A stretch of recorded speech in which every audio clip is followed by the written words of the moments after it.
महासमारोह जातीय पंचायत दिवस आमर हाटडी ब्लॉक रे पालित होती। ये उपलक्षे आम गोटे आमर ब्लॉक स्तर गोटे सभार आयोजन कर सफलतार सहित समापन करूँ। 4 जन विशिष्ट लोक आम संबर्धित करों भर जड़े गंगाधर राउत जे कि निज स्व अर्जन रास्ता घाट पोल एवं से लोक उद्दिष्ट मैंने उत्सर्ग कर जड़े सीबीएसई परीक्षा सर्वोच्च मार्क रखी 97% रखी गोटे छात्र को आम ये पुरस्कृत कर संबर्धित करूँ। जड़े सफल चाषी उद्योगी चाषी जे कि आमर हाटडी ब्लॉक स्ट्रॉबेरी चाष कर समस्त में गोटे उदाहरण सृष्टि करपाखी 15 गोटी परिवार काम देती। प्रभाकर खंडा ना चौनानपुर आम संबर्धित करूँ। आमर सर्वश्रेष्ठ पंचायत भाव जे आमर आईएसओ पारामीटर सबुठ अधिक नंबर रखते 97% स्कोर कर अकरुआ पंचायत आम संबर्धित कर 4 जन को संबर्धित कर आम निजे खुशी अच्छु। जहाँ समस्त सहयोग आज आम 168 जन अंत्योदय गृह योजना हिताधिकारी वर्कआउट दौचु।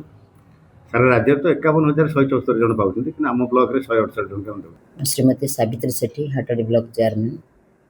पूर्व सरकार मार्च 5 तारिख में विजुबाबू का जन्म जयंती आमर पंचायत राज दिवस पालन होता। एवं सरकार एप्रिल 24 तारिख में पालन करुँच। आम हाटडी ब्लॉक रे पालित होती पंचायत राज दिवस। पंचायत राज दिवस रे बहु समागम आरंभ होती। आम सहित मीडिया बंधु अच्छा, मीडिया सार अच्छा, समस्त अफिसर अच्छा।